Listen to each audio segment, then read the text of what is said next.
ഇങ്ങനെ എത്രയോ ജന്മം കഴിഞ്ഞിട്ടാണ് മനുഷ്യജന്മം കിട്ടുന്നത്. അപ്പൊ ആരാ ഇത് തീരുമാനിക്കുന്നത്? ഇത് വളരെ ശ്രദ്ധിക്കേണ്ട ഒരു വിഷയമാണ്. ഏത് ചിന്തകളാണ് മനുഷ്യജന്മത്തെ തീരുമാനിക്കുന്നത്? നിങ്ങൾ 4-ാം സ്കന്ധം ഭാഗവതത്തിൽ 29-ാം അധ്യായം 29-ാം ശ്ലോകം ഇത് അണ്ടർലൈൻ ചെയ്ത് പഠിക്കുക. ഏത് ജന്മം, അടുത്ത ജന്മം എങ്ങോട്ടാണ് നമ്മൾ പോകുന്നതെന്ന് ഭാഗവതത്തിൽ നമ്മൾ ഓർമ്മിപ്പിക്കുകയാണ്.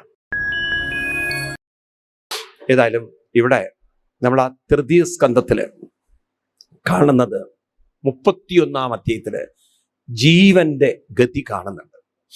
അപ്പൊ നമ്മൾ നാമം ജപിച്ച് നമ്മൾ പ്രാണബലം കൂട്ടണം. ആദ്യം നമ്മൾ മനസ്സിലാക്കുക, നമ്മുടെ ഉള്ളിൽ അടിഞ്ഞുകൂടിക്കിടക്കുന്ന ചിന്തകളാണ് നമ്മുടെ ഊർജത്തെയും നമ്മുടെ ശക്തിയും ക്രമേണ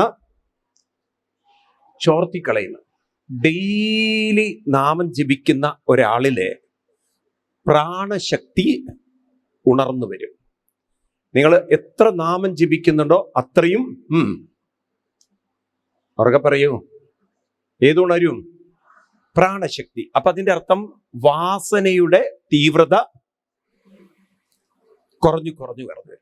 ഇപ്പൊ ഈ പ്രാണശക്തി കൂടി വരും തോറും മനസ്സിന്റെ ഊർധ്വഗതി കൂടും. വളരെ ശ്രദ്ധിക്കണം. മരണം എന്നത് പ്രാണൻ, തലയിലിരിക്കുന്ന പ്രാണൻ മറ്റ് 4 പ്രാണന്മാരെ ഞാൻ ആദ്യം പറഞ്ഞു നിങ്ങളോട്, കഴിഞ്ഞ ക്ലാസ്സിൽ പറഞ്ഞു. താഴെ അപാനൻ, സമാനൻ, വ്യാനൻ, ഉദാനൻ തുടങ്ങിയ പ്രാണന്മാരെ വലിക്കും. ഈ പ്രാണനിൽ ചേർന്ന് അലിഞ്ഞ് കിടക്കുന്നതാണ് മനുഷ്യന്റെ മനസ്സെന്ന വ്യവസ്ഥ. അപ്പൊ ഈ മനസ്സോടുകൂടി പ്രാണനെ ഒരു മുക്കുവൻ വലയിട്ട് മത്സ്യം വലിച്ചു കയറ്റുന്ന പോലെ അങ്ങനെ പ്രാണൻ മനസ്സിനെ വേർപ്പെടുത്തുന്ന പ്രക്രിയയുടെ പേരാണ് മരണം എന്നത്. അത് എവിഡൻ്റ്ലി നമുക്ക് കാണാൻ പറ്റും. മരിക്കുന്ന ആളുകളിൽ കാല് തണുത്ത് ശ്വാസം മേലോട്ട് വലിക്കുന്ന ഒരു കാഴ്ച ആരെങ്കിലും ക്ലോസ്ലി മരണത്തെ ഒബ്സർവ് ചെയ്തിട്ടുണ്ടെങ്കിൽ കണ്ടിട്ടുണ്ടോ ആരെങ്കിലും അങ്ങനെ വലിച്ച് മരിക്കുന്ന ഒരു പ്രക്രിയ കണ്ടിട്ടുണ്ടോ? അപ്പൊ അതും തന്നെ മനസ്സിലാക്കാം, മരണം എന്നത് മുകളിലേക്ക് പ്രാണന്റെ ഒരു യാത്രയാണ്. അപ്പം പ്രാണൻ എന്താ ചെയ്യുന്നത്? അതിൽ ലയിച്ചു കിടക്കുന്ന, മുഴുകിക്കിടക്കുന്ന, മുറുകി പിടിച്ചിരിക്കുന്ന മനസ്സിനെ വലിച്ചെടുത്ത് ശരീരത്തിൽ നിന്നും വേർപ്പെടുത്തും. നമ്മളുണ്ടല്ലോ, നല്ല പഴുത്ത മാങ്ങയിൽ നിന്ന് നല്ലൊരു അമർത്തി കഴിഞ്ഞാൽ അതിൽ നിന്നും അണ്ടി പുറത്തേക്ക് തെറിക്കുന്ന പോലെ. അതുകൊണ്ടാണ് ഊർവാരുകമിവ എന്നൊരു വാക്ക്. ഊർവാരുകം എന്നൊരു ഫ്രൂട്ട് ഉണ്ട്. അത് ഹിമാലയ സാധനങ്ങളിലൊക്കെയാണ്. അത് നല്ലോണം പാകം വന്നാൽ ടപ്പ് എന്ന് പറഞ്ഞ് പൊട്ടി ചില വിത്തുകളൊക്കെ നമുക്ക് കാണാൻ സാധിക്കും നമ്മുടെ ഇതിലൊക്കെ. അതായത് പ്രത്യേകിച്ച് നിങ്ങൾ കാണും, ഈ പണ്ട് കാലത്ത് ഉന്നം കൊണ്ടാണല്ലോ നമ്മൾ കിടക്കയും അതുപോലെ തലയണയൊക്കെ ഉണ്ടാക്കുക അല്ലേ? പരുത്തിയല്ല, അത് പൊങ്ങ് അല്ലേ? പൊങ്ങം, പൂള എന്ന് പറയുന്ന സാധനം, മരം, പൂളമരം എന്ന് പറയും ചിലര്. ഉന്നെന്ന് പറയില്ലേ ഇതിന്? അതാണത്. പഞ്ഞിയല്ല, പഞ്ഞിയും വേറെയാണത്. പഞ്ഞി എന്ന് പറയും ചിലര്. പഞ്ഞി എന്ന് പറയുന്നത് ശരിക്കും കോട്ടൺ ആണ്, പാടത്ത് കൃഷി ചെയ്യുന്ന. അതും തന്നെയാണ് സംഭവം. ഈ എന്താ അവിടെ വാട്ടവർ മേ ബി, ഇത് നല്ലവണ്ണം അവിടെ മൂത്ത് ടപ്പ് എന്നൊരൊറ്റ പൊട്ടാണ്. അതൊന്ന് ആ പൊട്ടിക്കഴിഞ്ഞാൽ ആ വിത്തുകളൊക്കെ അതിൽ നിന്നും പുറത്തേക്ക് തെറിച്ചു പോവുക. കണ്ടിട്ടുണ്ടല്ലോ? ഇതുപോലെയാണ് ഈ മനസ്സ് ശരീരത്തിൽ നിന്നും അങ്ങോട്ട് വേർപ്പെടും. കാലം ഇതിനൊരു സമയം വെച്ചിട്ടുണ്ട്. ആ സമയത്ത് അത് വിട്ടുപോകുന്നതിൻ്റെ പേരാണ് മരണം. എന്തിനാണ് ഇത് വിട്ടുപോകുന്നത് ചോദിച്ചു കഴിഞ്ഞാൽ, കാലം അത്രയാണ് ഇതിന് ലൈഫ് വെച്ചിട്ടുള്ളൂ.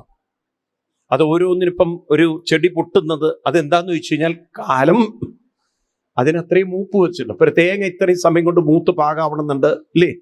എന്നതുപോലെ ഓരോ ശരീരത്തിനും ഓരോ പാകം വെച്ചിട്ടുണ്ട്, കർമ്മത്തിന്റെ ഒരു പാകം വെച്ചിട്ടുണ്ട്.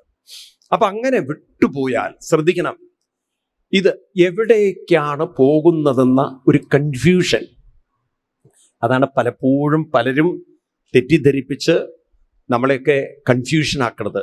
അച്ഛൻ്റെ പ്രേതം അവിടെ അലയുന്നു, അമ്മയുടെ പ്രേതം ഇവിടെ അലയുന്നു. ആവുന്ന കാലത്തോ മര്യാദയ്ക്ക് നോക്കിയിട്ടുണ്ടാവില്ല, ചത്തു കഴിഞ്ഞാലും ഗതിയില്ല. നിങ്ങൾ നോക്കൂ, നിങ്ങൾ ഇന്ന് ഒരുപാട് ആളുകളെ സത്യം പറഞ്ഞാൽ നിങ്ങളൊന്ന് രക്ഷപ്പെട്ടു എന്ന് വിചാരിക്കേണ്ട.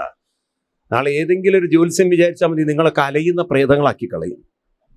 എന്ന് മാത്രമല്ല, അവരോട് പറയും നിങ്ങളുടെ വീട്ടിൽ കല്യാണം നടക്കാത്ത ചത്തുപോയ തള്ള കാരനാന്ന് പറയും. നോക്കണം, മര്യാദയ്ക്ക് ജീവിച്ച ഒരാള് ഒരു ഗതി കിട്ടാത്ത തള്ളയിട്ട് മാറുന്നത്. അപ്പൊ അതൊക്കെ എന്തുകൊണ്ടാണ് ചോദിച്ചു കഴിഞ്ഞാൽ അന്ധതയാണ്. അപ്പോ മനസ്സിലാക്കണം, ഈ ശരീരം വിട്ടുപോയാൽ പ്രാണൻ നേരെ ജലത്തിലേക്ക് ചെയ്തു. പ്രാണന് നിലനിൽക്കണമെങ്കിൽ എന്ത് വേണം? ജലം വേണം. നോക്കൂ, എത്രമാത്രം ഡാർവിൻ്റെ തിയറി ഓഫ് എവല്യൂഷനും ഭാരത സംസ്കാരം ചേർന്ന് കിടക്കണമെന്ന്. ജീവന് നിലനിൽക്കാൻ ജലം വേണമെന്ന് ഡാർവിൻ എന്ന ജോസഫ് കണ്ടെത്തുന്നതിന് മുമ്പ് തന്നെ ഭാരത ഋഷിവര്യന്മാർക്ക് അറിയാമായിരുന്നു. അതുകൊണ്ട് ഈ 4 വാക്കുകൾ നിങ്ങൾ കേട്ട് കാണുമോ അറിയില്ല, വേദാന്ത ശാസ്ത്രത്തിൽ ഭാഗവത്തിൽ പറയുന്നുണ്ട്, ഒരു ജീവൻ ശരീരം വിട്ടുപോയാൽ അത് അതിൻ്റെ സംസ്കാരമനുസരിച്ച് ഒന്നുകിൽ അത് ശ്വേതജം, ഉദ്ബീജം, അണ്ഡജം, ജരായുജം എന്ന് പറയും. കേട്ടിട്ടുണ്ടോ ആരെങ്കിലും ഇങ്ങനെ 4 വാക്കുകൾ കേട്ടിട്ടുണ്ടോ? ശ്വേതം എന്ന് പറഞ്ഞാൽ ഈർപ്പത്തിലേക്ക്, കൊതുകോ മൂട്ടകളോ ആയി പോകുന്നു. അപ്പം വല്ലാതെ കൊതുക് ഇടിക്കുന്നുണ്ടെങ്കിൽ കഴിഞ്ഞ ജന്മം ആരെയും ഉപദ്രവിച്ചവരായിരുന്നു എന്നർത്ഥം. അപ്പം അതുകൊണ്ടായിരിക്കും എന്നെയൊക്കെ നല്ലോണം വന്ന് കടിക്കുന്നത്, ഒരു രക്ഷയില്ല. അപ്പോൾ ചിലത് കൊതുകുകളായി മാറും, ചിലത് മൂട്ടയിട്ട് മാറും, ഈർപ്പത്തിൽ പോയി അത് ജന്മമെടുക്കും. ചിലത് ഉദ്ബീജം, ചെടികളായിട്ട് മാറും. ഓരോ മരങ്ങളുണ്ടല്ലോ, അതിലെല്ലാം ഒരു ജീവൻ. ഇപ്പം നിങ്ങളൊരു പട്ടിയാണ് മനുഷ്യനേക്കാൾ കൂടുതൽ സ്നേഹിക്കുന്നെങ്കിൽ ഉറപ്പിച്ചോളൂ, എന്ത്, അത് ചില പട്ടികളൊക്കെ കണ്ടില്ലേ വിളിക്കുമ്പോഴേക്കും വാലാട്ടി വരുന്നതൊക്കെ, അത് ചിലരോട് എന്ത് സ്നേഹമാണ് പട്ടികൾക്ക്. അപ്പം മനസ്സിലാക്കണം, വല്ല ഭാര്യയോ ഭർത്താവോ ആയിരുന്നു എന്നുള്ളത് ഈ സ്നേഹബന്ധങ്ങളൊക്കെ കാണിക്കുന്നത്. അല്ല, തമാശ പറയല്ല. അപ്പോൾ അത്രമാത്രം ഇത് ഒരു അതുകൊണ്ട് ഇത് ഞാൻ പറഞ്ഞാൽ പൂന്താനം പറഞ്ഞ വരികളാ പറയണത്. പൂച്ച ചത്തോരു ഈച്ചയാവുന്നു, പിന്നെ നരി ചത്തൊരു ഓരിയാകുന്നു, അല്ലേ? ഇങ്ങനെ ഓരോന്നിൽ നിന്ന് മറ്റൊരു ജന്മത്തിലേക്ക് മനുഷ്യൻ എത്ര ജന്മം മലത്തിൽ കഴിഞ്ഞതും എത്ര ജന്മം ജലത്തിൽ കഴിഞ്ഞതും ഉണ്ടോ? ഇതന്നെയല്ലേ ഡാർവിനും പറയുന്ന എവല്യൂഷൻ എന്ന് പറയുന്നത്. എവിടുന്ന ഈ പാവം പൂന്താനം ഇതൊക്കെ പഠിച്ചിരിക്കുന്നത്? ഇങ്ങനെ എത്രയോ ജന്മം കഴിഞ്ഞിട്ടാണ് മനുഷ്യജന്മം കിട്ടുന്നത്. അപ്പൊ ആരാ ഇത് തീരുമാനിക്കുന്നത്?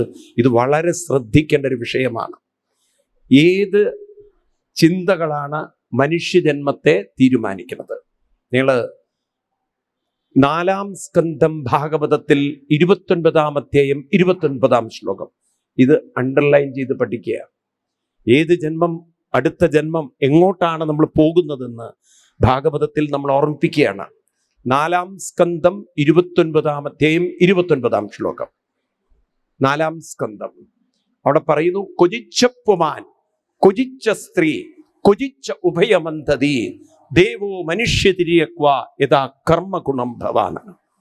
കൊജിച്ച പുമാൻ, ചിലര് മനുഷ്യജന്മം, ചിലര് സ്ത്രീകള്, ചിലര് അന്ധര്, ചിലര് ഉഭയം എന്ന് വെച്ചാൽ ട്രാൻസ്ജെൻഡർ, ആണും പെണ്ണും കെട്ട അവസ്ഥ. ചിലവര് തിരിയക്ക, മൃഗങ്ങള്, ജന്തുക്കള്, ജീവജാലങ്ങൾ.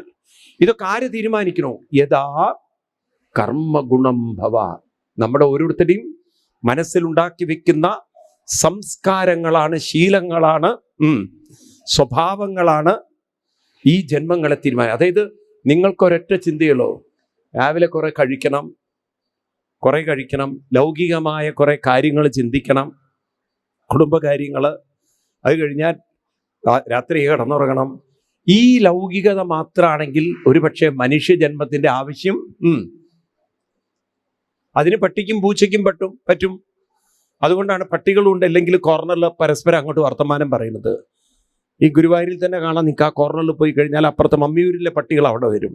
എന്തൊക്കെയാണ് റോസി വിശേഷം, മമ്മിയൂർ എല്ലാവർക്കും സുഖം തന്നെയല്ലേ, നിന്റെ കുടുംബത്തിൽ എല്ലാവർക്കും സുഖം തന്നെയല്ലേ, അവരങ്ങോട്ടും ഇങ്ങോട്ടൊക്കെ കുശലം പറഞ്ഞ്. അപ്പം വെറും കുശലത്തിന്റെ ഒരു ലോകത്തിലാണ് ജീവിക്കുന്നെങ്കിൽ ഏത് ജന്മം കിട്ടും? എന്താ ഒന്നും മിണ്ടാത്തത്? ആരുടെ ജന്മം കിട്ടും? ഒരു പട്ടിയുടെ ജന്മമൊക്കെ കിട്ടും. നേരെ മറിച്ച് മനുഷ്യ ജന്മത്തിലേക്ക് തന്നെ പോകണമെങ്കിൽ ഗീതയിൽ 14-ാം അധ്യായത്തിൽ പറയും, ഊർധ്വം ഗച്ഛന്തി സത്വസ്ഥ മധ്യേ തിഷ്ഠതി രാജസ അധോ ഗച്ഛന്തി താമസ. 14-ാമത്തെ അധ്യായത്തിലാണ് ഈ ജീവന്റെ ഗതിയെക്കുറിച്ച് പറയുന്നത്. എന്താ പറയുന്നത്? ഊർധ്വം ഗച്ഛന്തി, സത്വഗുണമുള്ളവർക്ക് ഊർധ്വഗതിയാണ്. ആ ഊർധ്വഗതി ഉണ്ടെങ്കിൽ മനുഷ്യജന്മത്തിലേക്ക് തന്നെ മനുഷ്യൻ പോവും. അതുകൊണ്ട് ഇനിയൊരു ജന്മം നമുക്ക് നല്ലത് കിട്ടണം എന്നുണ്ടെങ്കിൽ, ആഗ്രഹിക്കുന്നെങ്കിൽ നല്ലവണ്ണം എന്ത് വേണം? നാമജപത്തിന്റെ ഒരു സംസ്കാരം നമ്മൾ ഉണ്ടാക്കി വെക്കണം. ഇതെന്റെ ഒരു അപേക്ഷയല്ല, കൃഷ്ണൻ പറയുന്ന ഒരു വലിയ കാര്യമാണ്. ഞാൻ പറയുന്ന ഈ ശ്ലോകം എടുത്താൽ മതി നിങ്ങൾ. ഗീതയിൽ 6-ാം അധ്യായത്തില് 37-ാമത് ശ്ലോകം എടുക്കുക. ഇത് അർജുനൻ ചോദിക്കുന്നൊരു ചോദ്യത്തിന് കൃഷ്ണൻ തന്നെ ഉത്തരം പറയുന്നതാണ്. അപ്പൊ നിങ്ങൾക്ക് കുറേം കൂടി വ്യക്തമാവില്ല എന്താ കൃഷ്ണൻ പറഞ്ഞത്.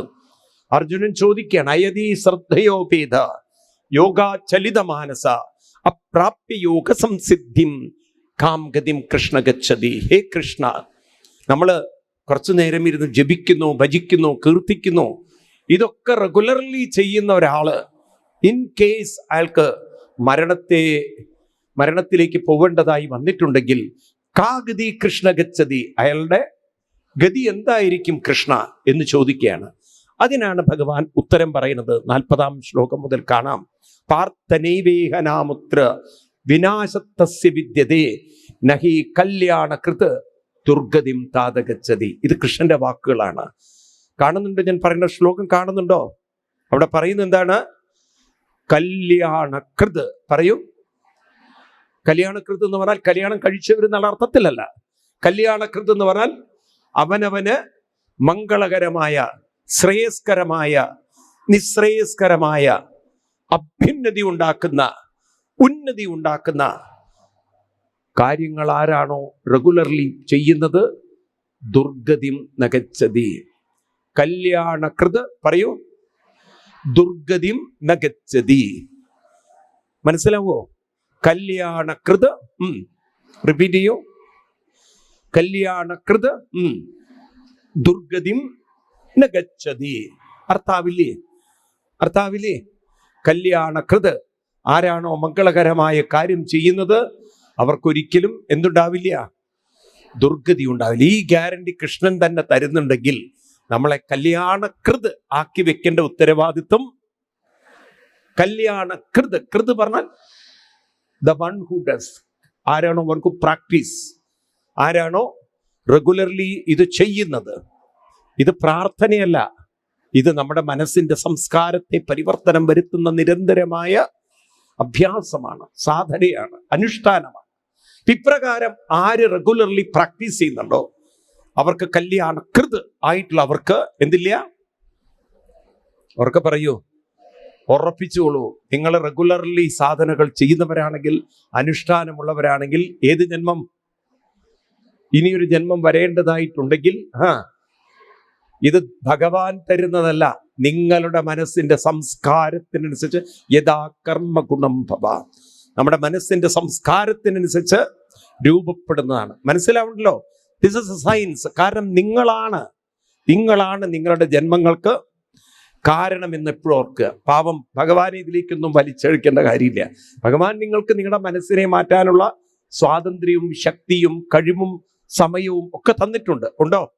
അതാണ് ഭഗവാൻ നമുക്ക് തരുന്ന സ്വാതന്ത്ര്യമാണ് ഭഗവാൻ, നമുക്ക് തരുന്ന ശക്തിയാണ് ഭഗവാൻ, നമുക്ക് തരുന്ന കഴിവാണ് ഭഗവാൻ, നമുക്ക് തരുന്ന ടൈമാണ് ഭഗവാൻ. ഇതിനെ യൂസ് ചെയ്യാം, മിസ്യൂസ് ചെയ്യാം. ഇതിനെ നമുക്ക് അനുകൂലമാക്കാം, നമുക്ക് ഒഴിവാക്കാം, ഉപേക്ഷിക്കാം. ഇതാര് തീരുമാനിക്കണം? പറയൂ, ആര് തീരുമാനിക്കണം? അതാണ് പലരും ഇതൊക്കെ അവഗണിച്ചുകൊണ്ട് ജീവിച്ചിട്ട് ഭഗവാന്റെ കൈയും കാലും പിടിച്ച് കരഞ്ഞിട്ട് എന്താ കാര്യം? അങ്ങനെ ഒരു തരത്തിലും ഭഗവാന് നമ്മളെ മാറ്റം വരുത്തിയെടുക്കാൻ സാധ്യല്ല. ഈ ക്ലാരിറ്റിയാണ് നിങ്ങൾക്ക് വേണ്ടത്. മനസ്സിലായില്ലേ? ഇപ്രകാരം ഇവിടെ ജീവൻ ശരീരം വെടിഞ്ഞാൽ അത് ജലത്തിലേക്ക് പ്രവേശിക്കും. അതുകൊണ്ടാണ് ഹിന്ദു മതത്തിൽ മരണാനന്തര ചടങ്ങുകളൊക്കെ ജലവുമായി ബന്ധപ്പെട്ട് ചെയ്യുന്നത്.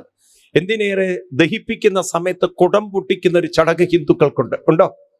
എന്തിനാണ് ഈ കുടം പൊട്ടിക്കുന്നത്? അത് ശരീരത്തിന്റെ പ്രതീകമാണ്. ആ ജീവൻ ജലത്തിലൂടെ പോകുന്നു. അതാണ് ആ കുടം പൊട്ടി ആ ജീവൻ പോവുകയാണ്, യാത്ര ചെയ്യുകയാണ്. അങ്ങനെ ജീവൻ യാത്ര ചെയ്ത് സംസ്കാരത്തിനനുസരിച്ച് ഓരോ അച്ഛന്മാരെ കണ്ടെത്തും. അതായത് ആണുങ്ങൾ, ഇപ്പൊ മനുഷ്യജന്മം എടുക്കുക എന്നുള്ളൊരു നിഗമനത്തിൽ നമുക്ക് പറയാം, ആണ് കഴിക്കുന്ന വെള്ളത്തിലൂടെ ആ ജീവൻ അകത്തേക്ക് പ്രവേശിച്ച് അത് രക്തത്തിലേക്ക് ചേർന്ന് രക്തമാണ് പല പരിണാമങ്ങൾ സംഭവിച്ച് സ്പേമുകളായി ബീജമായി മാറുന്നത്. അങ്ങനെ ഒരു സ്ത്രീയുടെ ശരീരത്തിലേക്ക് ആയിരക്കണക്കിന് സ്പേമുകളാണ് ഒരു പുരുഷൻ ഇജക്റ്റ് ചെയ്യുന്നത്. അതിൽ ഒരു ജീവനെ മാത്രമാണ് അണ്ഡം സ്വീകരിക്കുന്നത്. ബാക്കിയുള്ളവരെല്ലാം പുറന്തള്ളപ്പെട്ടു. അപ്പൊ വീണ്ടും അടുത്ത യാത്ര. ഒരു അച്ഛനെ കിട്ടുന്നത് വരെ ഒരു ശരീരത്തിൽ നിന്നും മറ്റൊരു ശരീരത്തിൽ. ഈ യാത്രയുടെ പേരാണ് പിതൃലോകവാസം. അതുകൊണ്ടാണ് ഹിന്ദു മതത്തിൽ മരണാനന്തരം പിതൃലോകത്തിലാണെന്ന് സങ്കല്പിച്ചിരിക്കുന്നത്. ഒരു അച്ഛനെ കിട്ടുന്നത് വരെ ഒരു ശരീരത്തിൽ നിന്നും പറയൂ മറ്റൊരു ശരീരം. അതുകൊണ്ടാണ് നമ്മൾ എല്ലാ വർഷവും കൃത്യമായി ശ്രാദ്ധം ചെയ്യുന്നത്. അതിൽ ഒരു വശത്ത് നമ്മുടെ കടപ്പാടുണ്ട്. നമുക്ക് 7 തലമുറകളോടുള്ള നമ്മുടെ ശരീരവുമായി ചേർന്ന് കിടക്കുകയാണ് ഓരോ 7 തലമുറയുടെയും സംസ്കാരവും ജീവിതവും ജനറ്റിക്കലി. അപ്പം അതുകൊണ്ടുള്ള നമ്മുടെ കർത്തവ്യം, കടമ, ഉത്തരവാദിത്വം, കടപ്പാട്, ഇതൊക്കെ നമുക്കുണ്ട്. വേറെ വശത്ത് അലഞ്ഞുകൊണ്ട് നടക്കുന്ന ആ പ്രേതാത്മാവിന് നല്ലൊരു ജന്മം കിട്ടണേ എന്നുള്ളൊരു പ്രാർത്ഥനയും അതിലുണ്ട്. മനസ്സിലാവുന്നില്ല? അതാണ് മരിച്ചവർക്ക് മോക്ഷം കിട്ടുക എന്ന് പറയുന്നത്. ഈ കർമ്മങ്ങളൊക്കെ ചെയ്യുമ്പോൾ അത് ചില ജീവന്മാർക്ക് എൻട്രി കിട്ടാൻ പാട് കൂടുതലാണ്. കാരണം അങ്ങനെ ഒരു അച്ഛനെയും അമ്മയെയും കിട്ടാൻ വളരെ കാണുന്നില്ലേ നിങ്ങൾ? ആ ചോയ്സ് ശരിയല്ലെങ്കിൽ ജനിച്ച ഉടനെ വലിച്ചെറിയുന്ന, ജനിച്ച ഉടനെ തന്നെ കുഴിച്ചു മൂടുന്ന പത്രവാർത്തകളൊക്കെ കാണുന്നില്ലേ? എന്തിനാ ജീവൻ ഇത് അനുഭവിക്കണം? എന്തിനാ വേദനകളിലൂടെ കടന്നു പോകണം? എന്തിനേറെ പ്രസവിച്ച് പ്ലാസ്റ്റിക് കവറിലാക്കി വലിച്ചെറിയുന്ന എത്രയോ കഥകളൊക്കെ നമ്മൾ പത്രത്തിൽ വായിച്ചിട്ടില്ലേ? ഉണ്ടോ ഇല്ലയോ? ഞാൻ ഒരിക്കൽ ബോംബെയിൽ പ്രോഗ്രാം നടന്ന് വരികയാണ്. അന്നത്തെ രാവിലത്തെ ന്യൂസ്, കഷ്ടം. ഒരു ട്രെയിനിനകത്ത് ഒരു പെണ്ണ് പ്രസവിച്ചിട്ട് അതിനെ ബാത്റൂമിൽ കൊണ്ടുപോയിട്ടിരിക്കുന്നു.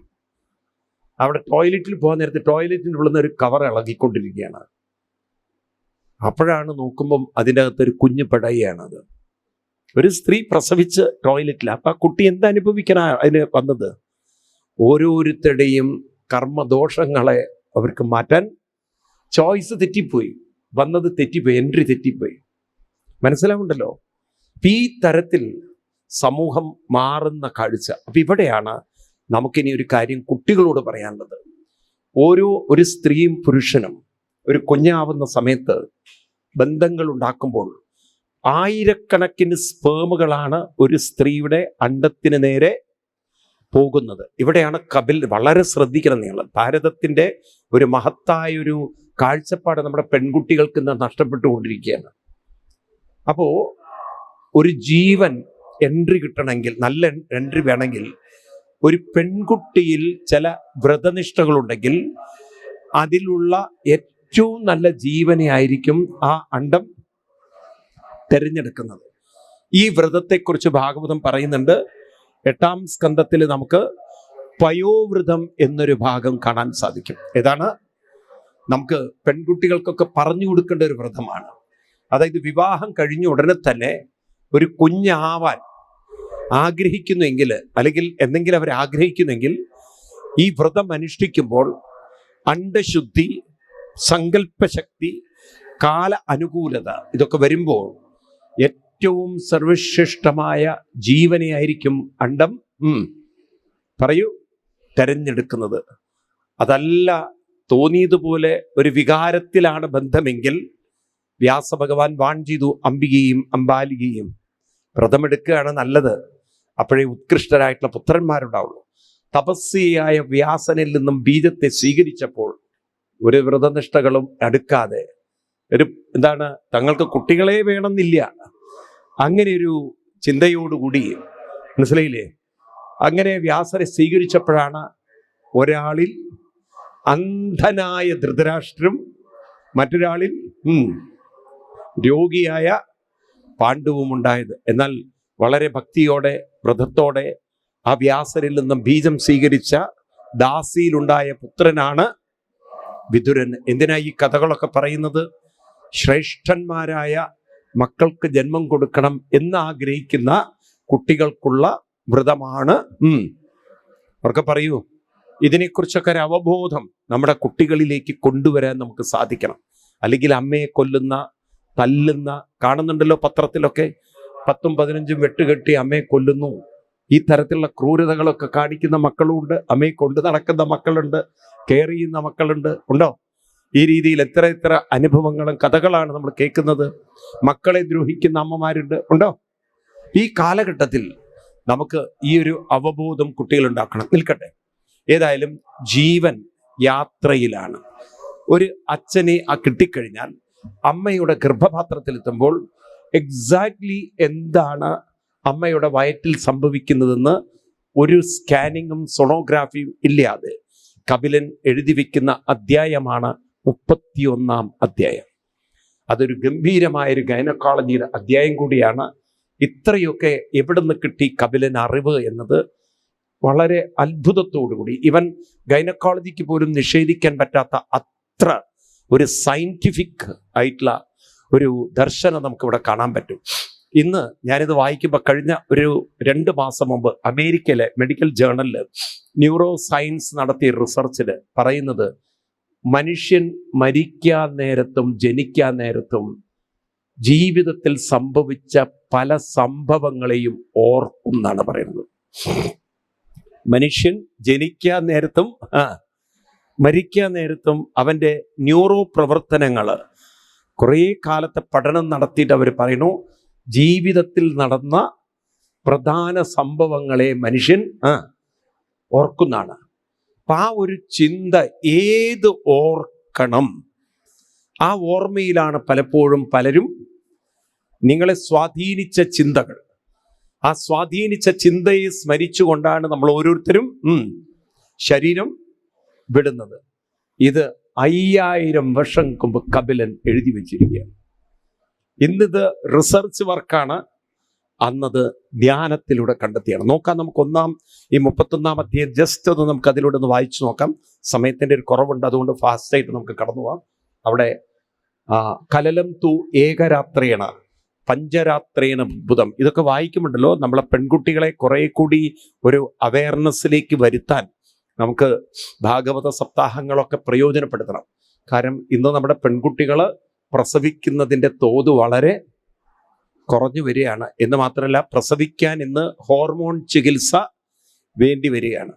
ഈ ഹോർമോൺ ചികിത്സയാണ് പിന്നീട് യൂട്രസിനകത്ത് പലതരത്തിലുള്ള ഫൈബ്രോയിഡുകളും സിസ്റ്റുകളും വളർത്തി,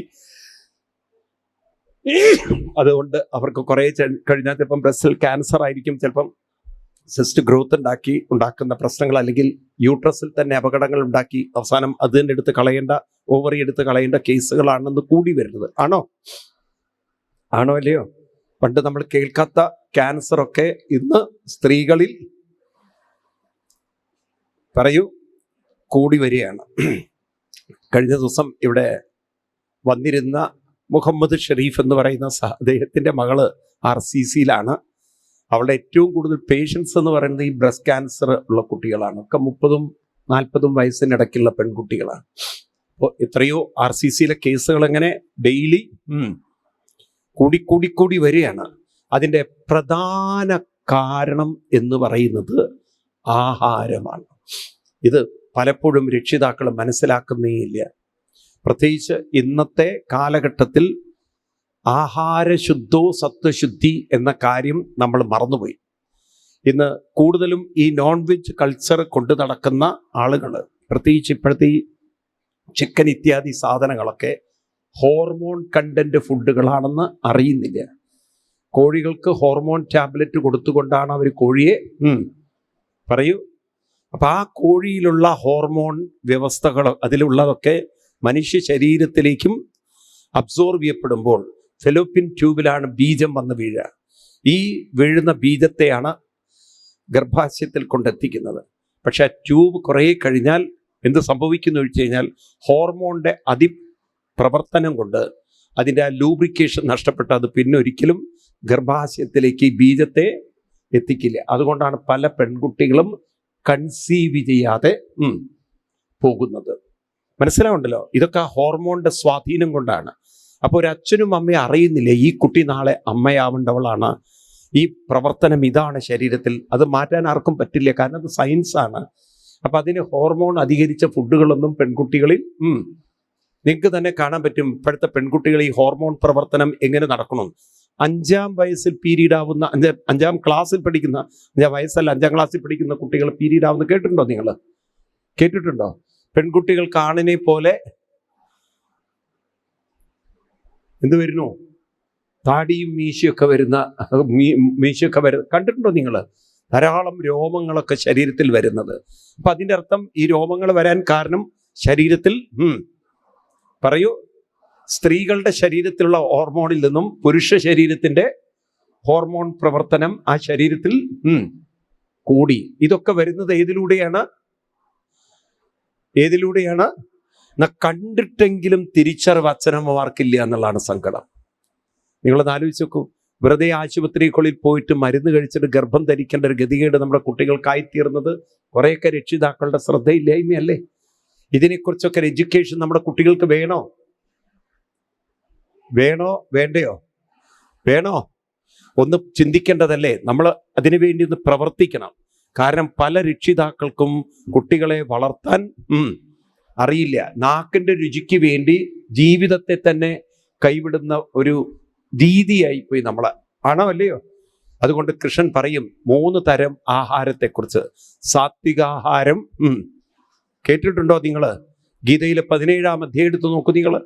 അവിടെ സാത്വികാഹാരം ഇത് നമ്മളെ കുട്ടികളെ പഠിപ്പിച്ചെടുത്താൽ നല്ലതാണ്. അറ്റ്ലീസ്റ്റ് അങ്ങനെയെങ്കിലും ഒരു ബോധം അവരുടെ ഉള്ളിൽ കൊണ്ടുവരാൻ സാധിച്ചാൽ നല്ലതാണ്. സാത്വികാഹാരം, രാജസികാഹാരം, താമസികാഹാരം. നിങ്ങൾ നോക്കൂ, ഈ സാത്വികാഹാരം ഒക്കെ ഏതാണെന്ന് നോക്കൂ നിങ്ങൾ. അവിടെ പറയുന്നു ആയുസ്സത്വബലാരോഗ്യം. എനിക്ക് തോന്നുന്നു 9, 10, 11 അങ്ങനെയുള്ള ശ്ലോകങ്ങളായിരിക്കാം ഗീതയിൽ. ആണോ? എത്രാമത്തെ ശ്ലോകമാണ്? 8. ആയുസ്സത്വബലാരോഗ്യ സുഖപ്രീതി വിവർധന. കാണുന്നുണ്ടോ? ആയുസ്സത്വബലാരോഗ്യ, ആയുസ്സുണ്ടാകുന്ന, ബലമുണ്ടാകുന്ന, പ്രതിരോധമുണ്ടാകുന്ന ഇങ്ങനെയൊക്കെയുള്ള ആഹാരം. അതേതാണത്? രസ്യ സ്നിഗ്ധ കൃദ്യ, രസമുള്ളത്, അതുപോലെ എണ്ണമയമുള്ളത്, നല്ല ഫ്രഷ് ആയിട്ടുള്ള വെജിറ്റബിൾസ് ഒക്കെ കഴിക്കുമ്പോൾ ആഹാര സാത്വിക. ഏതായിരിക്കും സാത്വികം? എന്നാൽ കട്വാമ്ല ലവണ ഉഷ്ണ രൂക്ഷഗന്ധ ഉൽഭിണ അല്ലെ? രൂക്ഷഗന്ധം, അതായത് ഭയങ്കരമായിട്ടുള്ള മസാലകളൊക്കെ ചേർത്ത് എരിവും അമിതമായ എരിവും ഉപ്പും അതൊക്കെ ചേർത്ത് കൊണ്ടുണ്ടാക്കുന്ന ആഹാരം കഴിക്കുമ്പോൾ ആഹാരാരാജസ ദുഃഖശോകമയ പ്രധാനാണ്. ജീവിതത്തിൽ എന്നും എങ്ങോട്ടാണ് പോകുന്നത്? ദുഃഖം. എന്തുകൊണ്ടാണ് ദുഃഖം വരുന്നത്? ഇത് ക്രമേണ ജീവിതത്തിൻ്റെ തന്നെ ഹോർമോൺ വ്യവസ്ഥയെയും പ്രതിരോധ ശേഷിയെയും അവർക്ക് പറയൂ ഇല്ലാതാക്കും. നമ്മുടെ ക്യാൻസറിൻ്റെ ഏറ്റവും വലിയൊരു ശബ്ദം എന്ന് പറയുന്നത് ഡോക്ടർ ഗംഗാധർജിയാണ്. പറ്റുകയാണെങ്കിൽ ഇവിടെ വരാമെന്ന് പറയുന്നുണ്ട്, മേ ബി സമയം കിട്ടുകയാണെങ്കിൽ. അപ്പം അദ്ദേഹം പറയും ആഹാരം മാറിയാൽ മാത്രമേ ക്യാൻസറിനൊരു ശാശ്വതമായ പരിഹാരമുള്ളൂ. ആഹാരം മാറാത്തിടത്തോളം കാലം ജന്മം ക്യാൻസറിൽ നിന്ന് രക്ഷപ്പെടാമെന്ന് വിചാരിക്കേണ്ട. ഇത്രയും ക്യാൻസർ അവയർനെസ്സും ഇത്രയും ആശുപത്രികളും എല്ലാം ഉണ്ടായിട്ടും ക്യാൻസർ ബാധിക്കുന്നവരുടെ എണ്ണം പറയൂ കൂടി വരികയാണ്. എന്തുകൊണ്ട്? കണ്ട കുഴിമാന്തിയും കഴിച്ച്, ഷവർമയും കഴിച്ച്, ബർഗറും കഴിച്ച് ഉള്ള ദേശീയ ഭക്ഷണമാണ് പൊറോട്ട. കേരളത്തിൻ്റെ ദേശീയ ഭക്ഷണമാണ് എന്ന് മുതലായത് എനിക്കറിയില്ല. എന്നിട്ട് ഇതൊക്കെ കഴിച്ച് കടകളിലാണെങ്കിലോ കൊല്ലം കുറുകുറു ഇത് പറഞ്ഞ് ഈ സാധനങ്ങളാണ് വാങ്ങിച്ച് കഴിക്കുന്നത്, കുങ്കുറു എന്നും പറഞ്ഞിട്ട്. എന്നിട്ട് പിന്നെ ഇതിങ്ങനെ കിടക്കാൻ നേരത്ത് കുറു പറയാതിരിക്കുമോ? അടുത്ത ജന്മം പ്രാവിൻ്റെ ജന്മം കിട്ടും. അതാണിങ്ങനെ കുറു പറഞ്ഞുകൊണ്ടിരിക്കുക. അല്ലേ? ശരിയല്ലത്? അങ്ങനെ ആഹാരം നാക്കിൻ്റെ രുചിക്ക് വേണ്ടി അല്പനേരത്തെ രുചിക്ക്, ഞാൻ തമാശയല്ല, ഒരുവിധം വീടുകളിലൊക്കെ മക്കൾ വീട്ടിലെത്തിക്കഴിഞ്ഞാലല്ലോ, അമ്മയും അച്ഛനൊക്കെ ജോലിക്കാരാകുമ്പം എല്ലാം മാഗി നൂഡിൽസാണ്. മനസ്സിലായില്ലേ? അടുത്ത ജന്മം കൃമിയാവാൻ പോകുന്ന പോലെ ഒരു ജന്മം. മനസ്സിലായില്ലേ? ഇത് കഴിച്ച് ഇത് തന്നെ പിന്നെ ആവാൻ പറ്റുള്ളൂ. അതിലാണെങ്കിൽ ലഡിൻ്റെ അംശമുണ്ട്, അതിലാണെങ്കിൽ അജിനാമോട്ടോ ഉണ്ട്. ഇതൊക്കെ ആർക്കും ഒരു പ്രശ്നമില്ല ആർക്കും. പിന്നീട് കൊണ്ടുപോവുകയാണ് ആശുപത്രികളിൽ നിന്നും ആശുപത്രികളിലേക്ക്. അപ്പോൾ ഇതൊക്കെ കുറേ ശ്രദ്ധിക്കേണ്ടതുണ്ടോ? വേണോ വേണ്ടയോ? ഇതിനെക്കുറിച്ചൊക്കെ ഒരു അവയർനെസ് നിങ്ങളൊക്കെ എഴുതണം. വെറുതെ ഇരിക്കുമ്പോൾ ഇതൊക്കെ ഒരു ബോധവൽക്കരണം സമൂഹത്തിൽ ഉണ്ടാവണമെങ്കിൽ ഞങ്ങളെപ്പോലുള്ളവർ മാത്രം പറഞ്ഞാൽ പോരാ. നിങ്ങളുടെയൊക്കെ ചുറ്റുപാടുകളിലേക്ക് ഈ ഒരു ഇൻഫർമേഷൻ ആര് കൊടുക്കണം? കൂട്ടായ പ്രവർത്തനങ്ങൾ ഇത്തരം കാര്യങ്ങളിൽ ഉണ്ടാവണം. മനസ്സിലായില്ലേ? നമുക്ക് ധാരാളം ഉത്സവങ്ങളും ആഘോഷങ്ങളുണ്ട്, പക്ഷെ ബോധവൽക്കരണം ഹിന്ദുക്കളിൽ വളരെ കുറവാണ്. ആനയെ എഴുന്നള്ളിച്ചാലും വലിയ പടക്കം പൊട്ടിച്ചാലും ബോധം ഉണ്ടാവരുത്. അതുകൊണ്ട് ഇപ്പം ആനയ്ക്കും ബോധമില്ലാതെ. മനസ്സിലായില്ലേ? ഇപ്പം നോക്കൂ, നിങ്ങൾ ഗുരുവായൂർ ദേവസ്വം പാവം സ്റ്റാഫുകളൊക്കെ പാവം ദേവസ്വം ചെയർമാനൊക്കെ ഓടുകയാണ് ആനയുടെ പിന്നാലെ. ഹൈക്കോടതി വളരെയധികം രൂക്ഷമായിട്ടാണ് പറഞ്ഞിരിക്കുന്നത്. നിങ്ങൾ ആനയെ വിട്ടുകൊടുത്ത് ശരിയായില്ല എന്നൊക്കെ പറഞ്ഞ് ഹൈക്കോടതി ഇപ്പോൾ അവരെ പിന്നാലെ കൊണ്ടിരിക്കുകയാണ്. അപ്പോൾ അതുകൊണ്ട് പറഞ്ഞു വരുന്നത് ഇതാണ്: ആഹാരം നന്നാവാത്തോടത്തോളം കാലം ജീവിതത്തെ മാറ്റം വരുത്താൻ അവർക്ക് പറയൂ സാധ്യമല്ല. നിൽക്കട്ടെ, ഇവിടെ ഒരു എന്താ പറയുക, ജീവന് നല്ല ജന്മം കിട്ടുന്നു, അമ്മയുടെ ഗർഭപാത്രത്തിലെത്തി. അങ്ങനെ വളർച്ച വരുമ്പോൾ മാസേന ശിരോ എന്നാണ്. ആദ്യമായിട്ട് ഒരു കുഞ്ഞിൽ വളരുന്നത് തലയാണ്. നോക്കണം, ഒരു മാസം ആവുന്നത് ഗർഭിണിയായ അമ്മ പോലും അറിയില്ല. അമ്മയ്ക്ക് പോലും പിരീഡ് നിൽക്കുമ്പോഴാണ് താൻ ഗർഭിണിയാണെന്ന് അറിയുന്നത്. അമ്മയ്ക്ക് പോലും അറിയുന്നില്ല ഗർഭിണിയാണോ എന്നുള്ളത്. എന്നാൽ കപിലൻ കൃത്യമായി പറയുന്നു, ഇവിടെ ആദ്യം രൂപപ്പെടുന്നത് ഏതാണ്? തലയാണ്. എന്താണ് തലയിൽ നിന്ന് ഈ ജീവന്റെ വികാസം വരുന്നത്? എന്താണ് തലയുടെ മുകളിൽ നിന്നാണ് ആരംഭിക്കുന്നത്? എന്താണ് അതിന് കാരണം? കാരണം തലയോട് രൂപപ്പെട്ട് കഴിഞ്ഞാൽ, തലയോടെന്ന് പറഞ്ഞാൽ അത്ര വലിയ തലയോടൊന്നും ആയിട്ടില്ല, അത് പിന്നീടാണ് മൂത്ത് പാകാവുന്നത്. അതിൻ്റെ ഒരു മൂർധാവ് ഭാഗത്ത് ഒരു സുഷിരമുണ്ട്. ഇതിനെ ബ്രഹ്മരന്ധ്രം എന്ന് പറയും. ഈ ബ്രഹ്മരന്ധ്രത്തിലൂടെയാണ് ശരീരം ഉപേക്ഷിച്ച് അമ്മയുടെ വയറ്റിലെത്തിയ ജീവൻ പുതിയ ശരീരത്തിലേക്ക് എൻട്രി ചെയ്യുന്നത്. കാരണം പ്രാണന്റെ സ്ഥാനം മൂർധാവിലാണ്. പിന്നീടാണ് അവിടുന്ന് ഫർദർ ഗ്രോത്തുകളൊക്കെ ഉണ്ടാകുന്നത്. മൂർധാവിലൂടെ കയറി തീർച്ചയായിട്ടും അപ്പൊ പിന്നെ പോകേണ്ടതും മൂർധാവിലൂടെ കയറി തിരിച്ചു പോകേണ്ടതും ഏതിലൂടെ? മൂർധാവിലൂടെ തിരിച്ചു പോകുന്ന, മനസ്സിലാവുണ്ടല്ലോ? ഇപ്രകാരം മൂർധാവിലൂടെ തിരിച്ചു പോകുന്ന ജീവന്റെ ഗതി. അത് കഴിഞ്ഞ് 2ാമത്തെ മാസാകുമ്പോഴേക്കും കൈകാലുകളായി, 3ാമത്തെ മാസാകുമ്പോഴേക്കും ലിംഗഛിദ്രോദ്ഭവ ത്രിപി എന്ന് പറയുന്നു. അതായത് ആണെന്നോ പെണ്ണെന്നോ എന്ന ലിംഗ അത് വരും. അത് കഴിഞ്ഞ് 4ാമത്തെ മാസാകുമ്പോഴേക്കും അമ്മയുടെ ശരീരവുമായി കുഞ്ഞ് ആംബിലിക്കൽ കോഡ് വഴി കണക്ട് ചെയ്യും, സപ്തധാതുക്കൾ നിറയും. 5ാമത്തെ ഒരു മാസാകുമ്പോഴേക്കും കുട്ടിക്ക് വിശപ്പും ദാഹവും, അമ്മയുടെ ശരീരത്തിൽ നിന്നും കുട്ടി ആഹാര സാധനങ്ങളൊക്കെ വലിച്ചെടുക്കാൻ തുടങ്ങും. കുട്ടിയല്ല വലിക്കുന്ന, കുട്ടിയുടെ സിസ്റ്റം ആ കുട്ടിയെ അങ്ങനെ വലിച്ചെടുക്കാൻ പ്രേരിപ്പിക്കും. വിശപ്പ് വരുമ്പോൾ അവിടെ നിന്ന് അങ്ങോട്ട് പമ്പിങ് തുടങ്ങും. എത്ര കൃത്യമായിട്ടാണ് പമ്പിങ് നടക്കുന്നത്, മനസ്സിലായില്ലേ? അത് കഴിഞ്ഞ് 6ാമത്തെ മാസാകുമ്പോഴേക്കും കുട്ടി ക്രമേണ കുക്ഷോ ബ്രാഹ്മ്യതി ദക്ഷിണേ. പിന്നീട് ഗർഭിണികൾ കഴിക്കുന്ന ആഹാരത്തെക്കുറിച്ചും ഭാഗവതത്തിൽ പറയാണ്. ആ ആഹാരം കുട്ടികൾക്ക് കൃമികൾ ഉണ്ടാക്കുന്ന ആഹാരമായി മാറിയാൽ കുട്ടിയുടെ ഉള്ളിൽ നിന്ന് പോകുന്ന ഇത്തിരിയൊക്കെ എക്സ്ക്രീറ്റകളുണ്ട്. ഉള്ളിൽ നിന്ന് കുറച്ച് കുട്ടിയുടെ ഉള്ളിൽ നിന്നും യൂറിനും സ്റ്റൂളൊക്കെ പോവും. ഇതിലൊക്കെ ചില ചെറിയ ചെറിയ ചെറിയ ബാക്ടീരിയകൾ ഉണ്ടാവും. ഇത് കുട്ടികളെ ഭയങ്കരമായിട്ട് ഇച്ചിങ്, ചൊറിച്ചിലുണ്ടാക്കും. ഇത് അങ്ങനെ വരാതിരിക്കാനാണ് ഗർഭിണികൾക്ക് ചില പ്രത്യേക ആഹാര രീതികളൊക്കെ പറയാണ്. കൃമിഭിക്ഷത, നിങ്ങൾ ശ്ലോകങ്ങൾ നോക്കൂ. കൃമിഭിക്ഷത സർവാംഗേ, കുട്ടിക്ക് മൂർച്ഛാമാപ്നോതി എന്നാണ്. ഈ ചൊറിച്ചിൽ കണ്ടിന്യൂസ്ലി ഇങ്ങോട്ട് വരുമ്പോൾ കുട്ടി ചൊറിയാൻ പറ്റുമോ? അവിടെ ഇരുന്നിട്ട് നമുക്കാണെങ്കിൽ ചൊറിയാം, കുട്ടിക്ക് എന്ത് ചൊറിയാൻ പറ്റുന്നു? അപ്പൊ കുട്ടിക്ക് ഭയങ്കര ഇച്ചിങ് അതിന്റെ പീക്കിലേക്ക് എത്തുമ്പോൾ കുട്ടി അബോധാവസ്ഥയിലേക്ക് പറയൂ പോകുന്നു. അപ്പൊ ആ കുട്ടികൾ ചെറുപ്പത്തിൽ തന്നെ ഇതൊക്കെ ഉണ്ടല്ലോ, ആഹാരത്തിൽ വളരെ നിഷ്കർഷ വെച്ചിട്ടില്ലെങ്കിൽ അത് കുട്ടികളിൽ വളരെയധികം സ്വഭാവത്തിൽ പ്രശ്നങ്ങൾ ഉണ്ടാക്കുന്നതാണ്. അപ്പൊ ഒരു കുട്ടിയുടെ സ്വഭാവ രൂപീകരണത്തിൽ അമ്മ കഴിക്കുന്ന പറയൂ ഇന്നിപ്പോ ആ ശ്രദ്ധയൊക്കെ നമ്മുടെ കുട്ടികൾക്കുണ്ടോ? ഉണ്ടോ? അതുകൊണ്ടാണ് കുത്താനും കൊല്ലാനും ഒരു മടിയുമില്ലാത്ത കുറെ കുട്ടികളായി പറയൂ മാറി മാറി മാറിക്കൊണ്ടിരിക്കുന്നത്.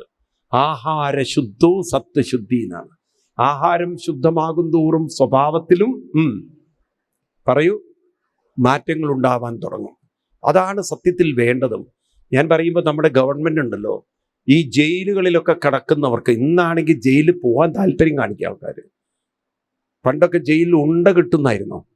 ഇപ്പം നമ്മളാണ് ഉണ്ട കഴിക്കുന്നത്. ജയിലിൽ ബിരിയാണിയൊക്കെയാണെന്നാണ് പറയുന്നത്. ഇനി ആരും ആവേശത്തിൽ പോകണ്ടട്ടോ അവിടെ. ഞാൻ കേട്ടിട്ടുള്ള, എനിക്ക് അറിയാത്തൊരു കാര്യമാണ് പറയുന്നത്. ജയിലിൽ ബിരിയാണി 2 ദിവസം കിട്ടും. പിന്നെ അവിടെ ചപ്പാത്തി, കുറുമ, കറിയൊക്കെ കിട്ടും. ഭക്ഷണത്തിൻ്റെ മെനു കേട്ട് കഴിഞ്ഞാൽ ചിലപ്പോൾ തോന്നും എന്നാ പിന്നെ അല്ലേ, അങ്ങനെയൊക്കെയാണ് ചിലപ്പോൾ ജയിലിൽ നടക്കുന്ന കാര്യം.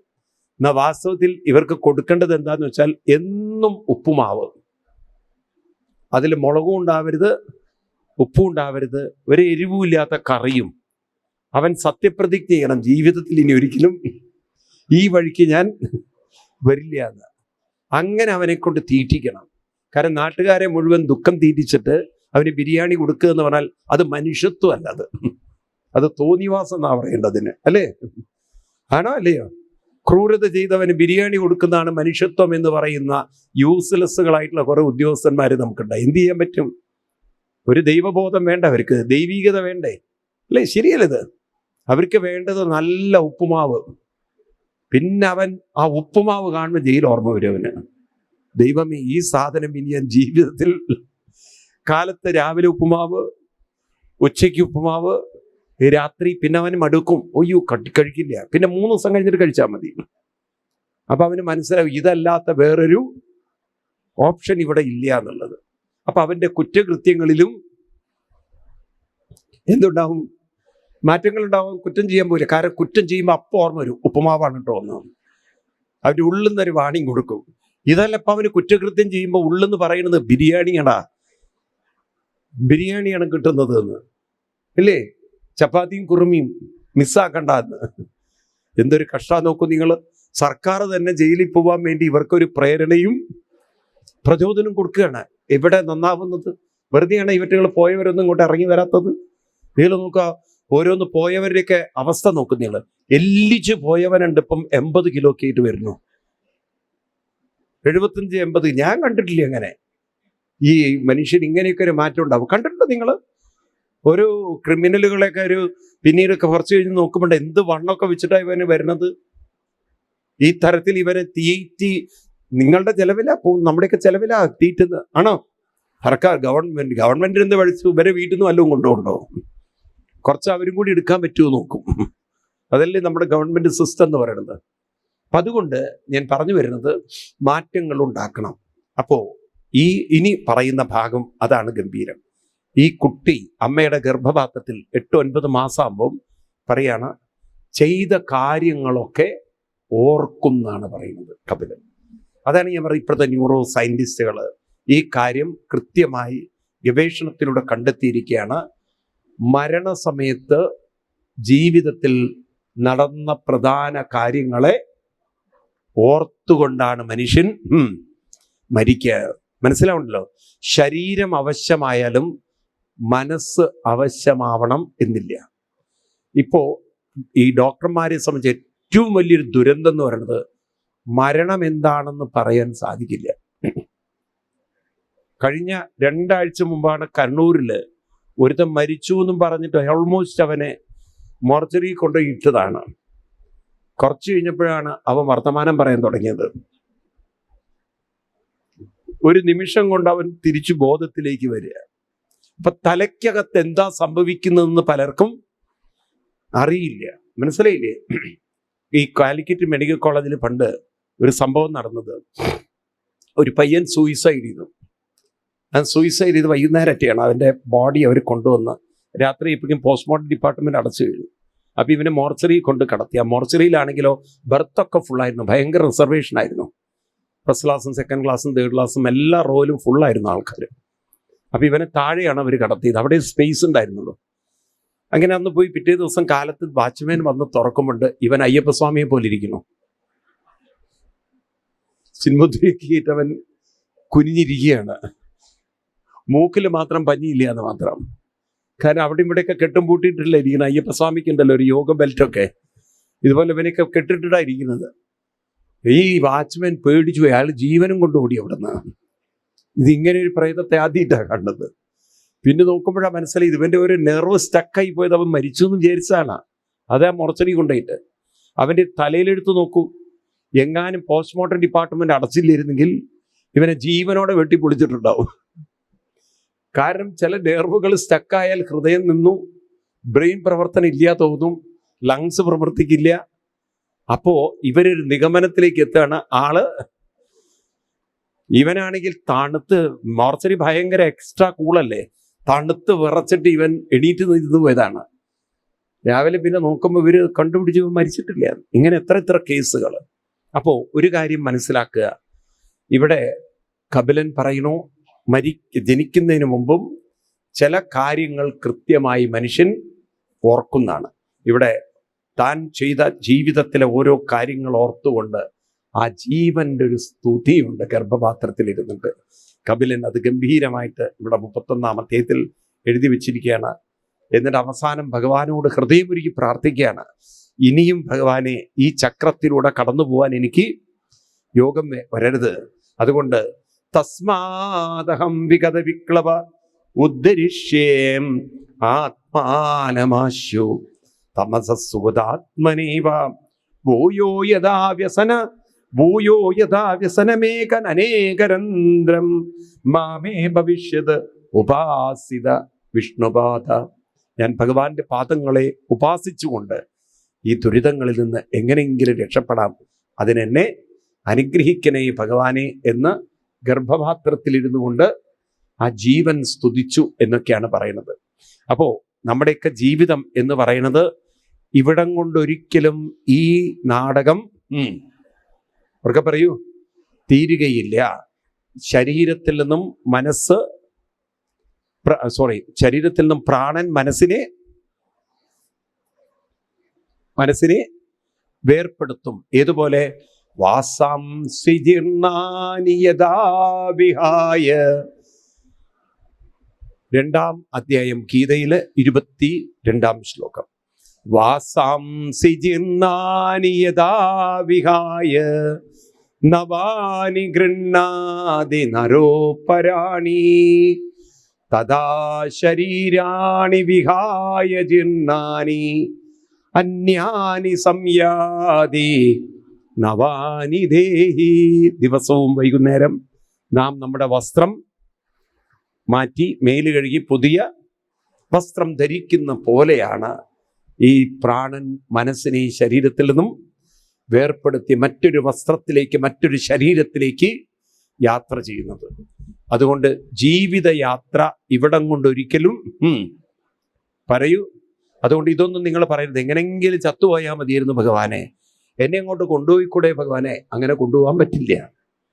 ഇനി അങ്ങോട്ട് കൊണ്ടുപോയിട്ട് നിങ്ങൾക്ക് പ്രത്യേകിച്ചൊന്നും ചെയ്യാനുമില്ല അവിടെ. കാരണം പോയവരൊക്കെ വീണ്ടും എന്ത് ചെയ്യണം? പുനരഭിജനനം, പുനരഭിമരണം, പുനരഭിജനനീ ജഡരേ ശയനം. അല്ലെങ്കിൽ വേണ്ട, ഗീതയിൽ 8:16 എടുക്കുക. ഗീതയിൽ 8:16 എടുക്കുക. അവിടെ പറയും ഭഗവാൻ, ആ ബ്രഹ്മഭുവനാലോക പുനരാവർത്തിനോർജുന മാം ഉപേത്യതു കൗന്ദേയ പുനർജന്മന വിദ്യതേ. ഹേ അർജുന, ഈ ജീവിതം എന്ന് പറയുന്നത് പുനരാവർത്തി. അർജുന, വീണ്ടും ആവർത്തി. ആവർത്തി മീൻസ് കണ്ടിന്യൂഷൻ. ആവർത്തി എന്ന് പറഞ്ഞാൽ വീണ്ടും റിപ്പീറ്റേഷൻ, ആവർത്തനം. പുനരാവർത്തി, വീണ്ടും എന്തുണ്ട്? ആവർത്തനമുണ്ട്. ഏതുവരെ? മാമുപേത്യതു കൗന്ദേയ, എന്നെ ഉപേത്യ, എന്നിലേക്ക് തിരിഞ്ഞിരിക്കുന്ന, എന്നിലേക്ക് അർപ്പിതമായിരിക്കുന്ന മനസ്സിന് പുനർജന്മം ന വിദ്യതേ. എന്തില്ല? അപ്പൊ മനസ്സ് ഭഗവാനിലേക്ക് തിരിഞ്ഞ് പോവാത്തോടത്തോളം കാലം, ഭഗവത് സ്മരണകളിൽ മനസ്സ് മുഴുകാത്തോടത്തോളം കാലം വീണ്ടും മനസ്സിന് എന്ത് വേണ്ടി വരും? പുനരാവർത്തി വേണ്ടി വരും. മനസ്സിലാവുണ്ടോ? ഇതെന്ന് രക്ഷപ്പെടാൻ നിങ്ങളിനി തലകുത്തി മറന്നിട്ടും അപ്പൊ പിന്നെ വെറുതെ പ്രാർത്ഥിക്കുകയല്ല വേണ്ടത്. നിരന്തരമായി മനസ്സിനെ ആരിലേക്ക് തിരിച്ചു വിട്ടേക്കണം? ആരിലേക്ക് തിരിച്ചു വിടണം? ഭഗവാൻ. അതിനാണ് നമ്മൾ ഇതൊക്കെ കേൾക്കുന്നത്. മനസ്സിലായില്ലേ? ഇതൊക്കെ പറഞ്ഞു കൊടുത്തിട്ട് കപിലൻ അമ്മയോട് പറഞ്ഞു, അമ്മേ, അമ്മ ഒറ്റയ്ക്കല്ല. എപ്പോഴും നമ്മളിത് ഓർക്കണം. നാം ഒറ്റയ്ക്കാണെന്ന് ചിന്തിക്കുന്നത് എന്തുകൊണ്ടറിയോ? നമ്മുടെ ശരീരത്തെയാണ് ചിന്തിക്കുന്നത്. നിങ്ങളെപ്പോഴും നിങ്ങൾ എന്ന് പറയുന്നത് ഒരു അനന്തബോധത്തിൻ്റെ ഒരു അംശമാണ്. അതായത് നിങ്ങളെ ഉണർത്താൻ ആരുണ്ടാവണം? നിങ്ങളെ ഉണർത്താൻ ആര് വേണം? അനന്തമായൊരു ബോധം വേണം. അത് തന്നെയാണ് ഭഗവാൻ എന്ന് നിങ്ങൾ ഉറപ്പിച്ചു കഴിഞ്ഞാൽ നിങ്ങൾ ഒരിക്കലും ഒറ്റയ്ക്കല്ല. കൂടെ എപ്പോഴും ആരുണ്ട്? ഭഗവാനുണ്ടെന്ന ആ ബോധത്തിൽ മനസ്സിനെ ആ ഭഗവാനിലേക്ക് തന്നെ തിരിച്ചുവിടാൻ സാധിക്കുന്ന സാധനയിലേക്ക് നമുക്ക് സ്വാതന്ത്ര്യം തന്നിട്ടില്ലേ? ഉണ്ടോ? ആ സാധനയിലേക്ക് നിരന്തര പരിശ്രമം ചെയ്ത് തിരിച്ചുവിട്ടാൽ ക്രമേണ മനോബലം, പറയൂ, കൂടിക്കൂടി. ഞാൻ ആവർത്തിക്കുകയാണ് നിങ്ങളോട്. നാമം ആവർത്തിക്കുമ്പോൾ മനോബലം കൂടും. നാമം ആവർത്തിക്കുമ്പോൾ ഏതു കൂടും? മനോബലം കൂടുമ്പോൾ മരണം ഒരു പ്രശ്നമേ അല്ലാണ്. മരണം പ്രശ്നമായി തീരുന്നത് ദുർബല മനസ്സുകൾക്കാണ്. ദുർബല മനസ്സുകളാണ് മരണത്തെ ഭയപ്പെടുന്നത്. മനോബലമുള്ളവർക്ക് മരണം എന്ന് പറയുന്നത് കേവലം ഒരു വസ്ത്രം അഴിച്ചിടുന്ന ലാഘവം മാത്രം. മനസ്സിലാവുണ്ടല്ലോ? മരണം എന്ന് പറയുന്നത് ഒരു പൂമ്പാറ്റ ഒരു പൂവിൽ നിന്നും മറ്റൊരു പൂവിലേക്ക് പോകുന്ന ലാഘവത്തിൻ്റെ ഒരു ഈസിനെസ് ആണ്. മരണം എന്ന് പറയുന്നത് ഉറക്കത്തിലേക്ക് വഴുതി വീണ് വീണ്ടും മറ്റൊരു രാവിലെ ഉണരുന്നത് പോലുള്ള ഒരു മരണവും ഒരു ജനനവും. മനസ്സിലാവുണ്ടോ നിങ്ങൾക്ക്? ഈ ജനന മരണങ്ങളിലൂടെ കടന്നു പോവാൻ ഈ ശരീരം നിയോഗിക്കപ്പെട്ടിട്ടുണ്ടെങ്കിൽ അതെത്ര ഈസിയാക്കി പറ്റും എന്നല്ലേ നമ്മൾ നോക്കേണ്ടത്? ആണോ? എന്നാൽ എന്തേ ഹിന്ദുക്കൾ ഇന്ന് ഇത്രയും നരകത്തിലായത്? ഇന്ന് മരിക്കുന്നത് മുഴുവൻ ആശുപത്രി കിടന്നിട്ടാണ് മരിക്കുന്നത്. ഇന്നെല്ലാം കാശ് കൊടുത്ത് മരിക്കുകയാണ്, വെന്റിലേറ്ററിൽ കിടന്ന് മരിക്കുകയാണ്. അങ്ങനെ ഒരിക്കലും മരിക്കാൻ നിയോഗമുണ്ടാവരുത്. അതിനെന്ത് വേണം? നിവർന്നിരുന്ന് ശീലിക്കന്നെ. ഭഗവാൻ പറയുന്നു, നാമം ജപിച്ച് ജപിച്ച് ജപിച്ച് പ്രാണബലം എന്ത് ചെയ്യണം? പ്രാണബലം കൂടണം. മൂർധനി ആദായ പ്രാണം. ഗീതയിൽ 8-ാം അധ്യായത്തില് 12-ാമത് ശ്ലോകത്തിൽ പറയും, സർവദ്വാരാണി സംയമ്യ യ ആസ്തേ മനസാ സ്മരൻ മൂർധനി ആദായ പ്രാണം. ആണോ? ഞാൻ പറയുന്ന ശ്ലോകം കറക്റ്റാണോ? സർവദ്വാരാണി സംയമ്യ യ ആസ്തേ മനസാ സ്മരൻ മനോഹൃതി സർവദ്വാരാണി സംയമ്യ മനോഹൃതി നിരുദ്ധ്യച മൂർധന്യാദായ പ്രാണം യോഗം ആരാണോ യോഗമാസ്ഥിത. അടുത്ത വരി എന്താണ്? ഓമിത്യേകാക്ഷരം ബ്രഹ്മ വ്യാഹരൻ മാം അനുസ്മരൻ യപ്രയാതി സദേഹം സയാതി പരമാം ഗതിം. അപ്പൊ മൂർധനി ആദായ പ്രാണം ജപിച്ച് ജപിച്ച് പ്രാണഗതി എങ്ങോട്ടാക്കണം? മുകളിലേക്ക് ആക്കിയെടുക്കണം. അപ്പൊ പിന്നെ മരിക്കേണ്ട സമയത്ത് പ്രാണന് പോകേണ്ട വഴി ക്ലിയറായാൽ ആശുപത്രി കിടന്ന് അവർക്ക് പറയൂ, ഇങ്ങനെയൊക്കെ മരിക്കുന്നവരെ കണ്ടിട്ടുണ്ട് ഞാനേ. അതുകൊണ്ടാണ് നിങ്ങളോട് പറയുന്നത്, ഒരു ആശുപത്രിയിലും ഒരു കാശും കൊടുക്കണ്ട. എന്തുകൊണ്ടാണ് ആശുപത്രി കൊടുക്കേണ്ടി വരുന്നത്? അപാനന് ശക്തി കൂടിയാൽ പ്രാണന് പാവം മുകളിലേക്ക് അങ്ങോട്ട് പറയൂ പോവാൻ പറ്റില്ല. വഴി നിങ്ങൾ അടച്ചു കളഞ്ഞു. മനസ്സിലാവുണ്ടല്ലോ, വഴി നിങ്ങൾ അടച്ചു കളഞ്ഞു. അപ്പൊ വേണ്ടാത്ത ചിന്തകളുടെ ഭാരം കൂടിയാൽ അപാനന്റെ സ്വാധീനം. അവർക്ക് പറയൂ, പണ്ടുള്ളവർക്ക് ഇത്തരം പ്രശ്നം ഉണ്ടായിരുന്നില്ല. കാരണം അവരുടെ വീട്ടിൽ എല്ലാ കൂട്ടുകുടുംബങ്ങളായിരുന്നപ്പോൾ ആരെയും കുറിച്ച് ചിന്തിക്കാനില്ല. എപ്പോഴും ആളുകളുണ്ടായിരുന്നു. അപ്പൊ അതുകൊണ്ട് അവർക്ക് ധാരാളം സമയം, പ്രായമായവർക്ക് സമയം ഇങ്ങനെയുള്ള ആത്മീയ കാര്യത്തിൽ. അതുകൊണ്ടാണ് പണ്ടുള്ളവർ പറയാം, ഒന്നും മിണ്ടാതെ രാമനാമം ജപിച്ചിരുന്നോളൂ എന്ന്. കാരണം അവർക്ക് അന്ന് സമയം ധാരാളം അതിനുണ്ടായിരുന്നു.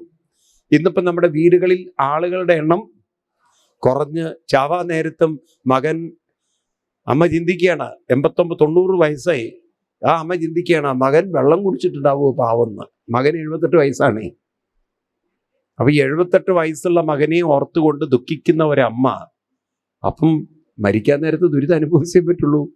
ഭഗവാന്റെ ഓർമ്മകളൊന്നും ആ സമയത്ത് പറയൂ വരുന്നില്ല. നമ്മുടെ ഉള്ളിൽ എന്ത് വരണം? ഓമിത്യേകാക്ഷരം. ആരെക്കുറിച്ച് വരണം? ആരെക്കുറിച്ച് വരണം? ഭഗവാനെ കുറിച്ച് വരണം. ഇപ്രകാരം അമ്മയോട് പറഞ്ഞിട്ട് പിന്നീട് കപിലൻ അമ്മയെ യാത്ര പറയുകയാണ്. അമ്മ ഒറ്റപ്പെട്ടു. പക്ഷെ അമ്മയ്ക്ക് ഒറ്റയ്ക്കാണെന്നൊരു തോന്നലും വന്നില്ല. അമ്മ ആ ആശ്രമത്തിൽ ഒറ്റയ്ക്കിരുന്ന് കപിലോക്തേന, ഭാഗവതത്തിലെ വരികൾ ഇങ്ങനെയാണ്. അമ്മ മകൻ പറഞ്ഞ പ്രകാരം, കപിലൻ പറഞ്ഞ പ്രകാരം അമ്മ ആചരിച്ചു കാര്യങ്ങൾ എന്നാണ് പറയുന്നത്. ഏവം സ കപിലോക്തേന മാർഗേണ, കപിലൻ കാണിച്ച മാർഗത്തെ മനസ്സിലാക്കിക്കൊണ്ട് ആചരിതം.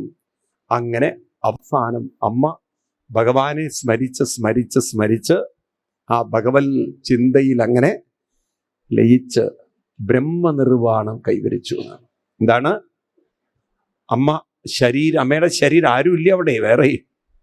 അത് അവിടെ നിന്ന് അഴുകി ഒരു പുഴയായി മാറി. അമ്മയുടെ ശരീരം പോലും പവിത്രമായൊരു നദിയായി മാറി എന്നൊക്കെയാണ് പറയുന്നത്. നാംനാ സിദ്ധപദം സാ സിദ്ധിം ഉപേക്ഷി. അമ്മയുടെ ആ ഒരു ശരീരം ഉപേക്ഷിച്ച സ്ഥലം പുണ്യതമം ക്ഷേത്രം എന്നൊക്കെയാണ്.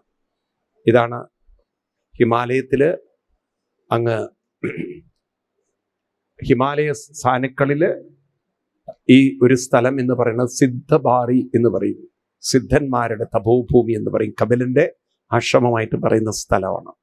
ഇവിടെയാണ് പിൽക്കാലത്ത് സ്വാമി ചിന്മയാനന്ദജി സമാധിയായത്. അങ്ങനെ ഒരു പ്രത്യേകത ആ സ്ഥലത്തിനുണ്ട്. അപ്പം അങ്ങനെ കപിലൻ തപസ് ചെയ്ത ഹിമാചൽ പ്രദേശത്തിലെ ഏറ്റവും ഇതിനടുത്താണ് ദലൈലാമയൊക്കെ അദ്ദേഹത്തിന്റെ സ്ഥലം ഉണ്ടാക്കിയിരിക്കുന്നത്. ധർമ്മശാല എന്നൊക്കെ പറയുന്ന സ്ഥലമാണ്. ഇതൊക്കെ ഇന്നും ഉണ്ട് ഭാരതത്തില്. ഇങ്ങനെ എത്രയോ പുണ്യ സ്ഥലങ്ങൾ ഈ ഭാഗവതത്തിൽ പറഞ്ഞിട്ടുള്ള പല കാര്യസ്ഥലങ്ങളും ഇന്നും അതുപോലെ, എത്ര കാലമായി ഇത് എഴുതി വെച്ചിട്ട് ഇന്നും അതുപോലെ ഉണ്ട് എന്ന് പറയുകയാണ്. മനസ്സിലായില്ല? അതാണ് ഭാരതത്തിന്റെ പവിത്രതയും ശ്രേഷ്ഠതയും ഒക്കെ. ഇങ്ങനെയൊക്കെ ഒരു ജീവിതത്തെ നമുക്ക് കൊണ്ടു നടക്കാൻ സാധിച്ചാൽ ജീവിതം നമുക്കൊരു ശാപവുമല്ല, ഒരു ഭാരവും അല്ല. നമ്മൾ അറിഞ്ഞിരിക്കണം, lesser the luggage more the comfort എന്ന്. പ്രായമാവും തോറും മനസ്സിൻ്റെ അകത്തുള്ള വേണ്ടാത്ത ചിന്തകൾ എന്ത് ചെയ്യണം? കുറയ്ക്കാൻ നാമജപ സംസ്കാരങ്ങൾ വേണം.